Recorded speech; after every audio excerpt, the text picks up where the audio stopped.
he could be the next heavyweight champion. If I was a betting man, I'd say he probably doesn't fight for a title again. Yeah. Well, I think that's what fighters do.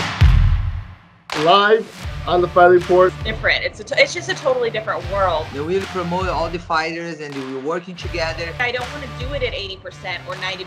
I want to be 100, 110%. It's been an honor to have you on the show.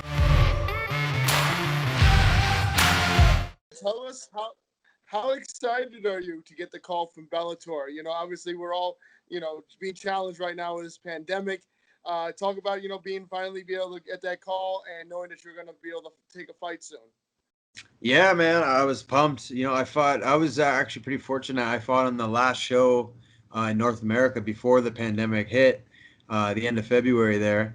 And then, yeah, man, I just, I seen UFC was, starting back up on Fight Island, and I was just hoping that Bellator would somehow follow suit and do their own thing and get shows going again. And my manager said they were in the works, and I was just hoping that I would get on one of the early cards because I've been training and I stayed in shape. And to send me the news when actually I was out in California training at Alpha Male, just to train. Like I was, going crazy at home because nobody was training, so I just had to get out and go out there. And luckily, I was already in shape, and he said you got the fight August 21st, and I was like, perfect. Definitely. So when you heard that news, what was the plan from there? Did you stay at Team Alpha Male? Did you go back home, get ready for the end of this camp?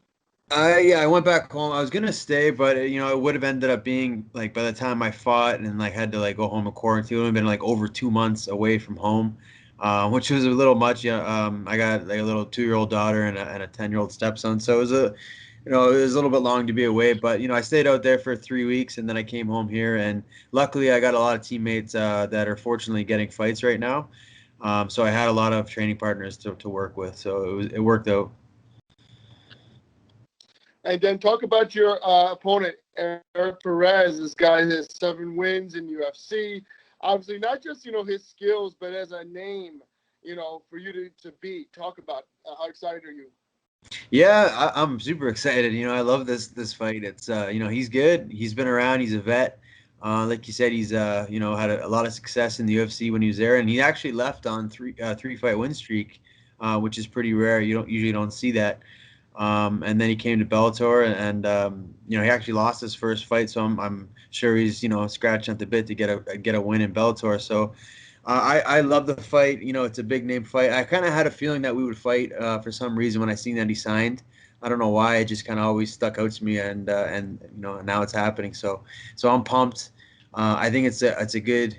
It's a tough match for sure, but I think it'll be, a good name to get on my resume, and I think it'll catapult me closer to the top of the top contenders in the division because it is a stacked division.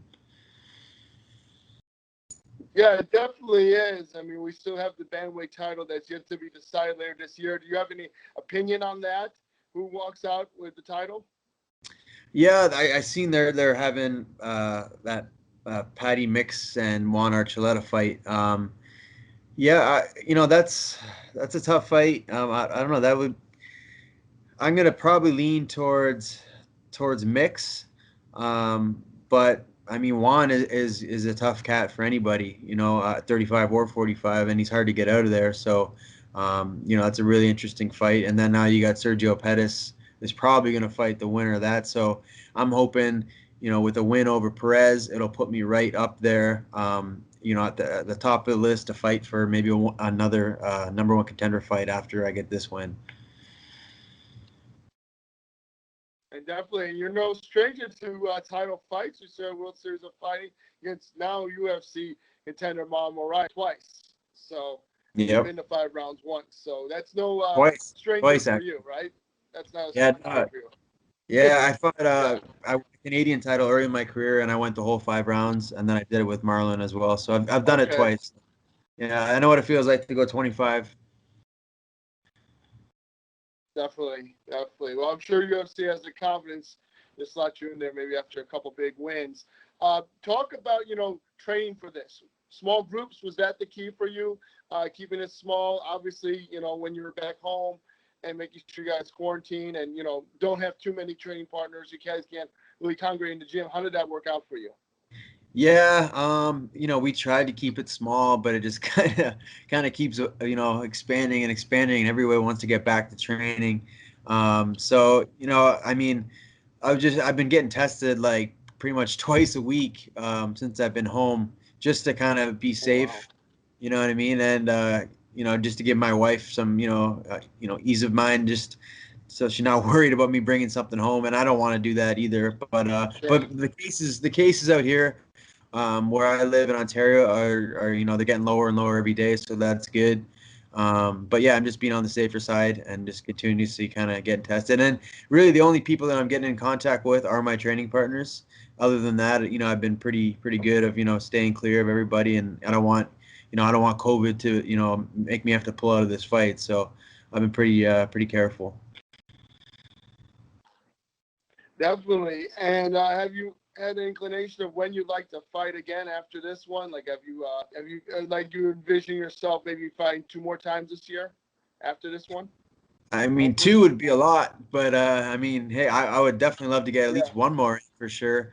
You know, right now, you know, I'm solely just focusing on Perez. But you know, I obviously, if everything goes well, I would love to fight again, maybe like November or December, end of the year, we get one more in. And yeah, that would be ideal. And just keep it rolling.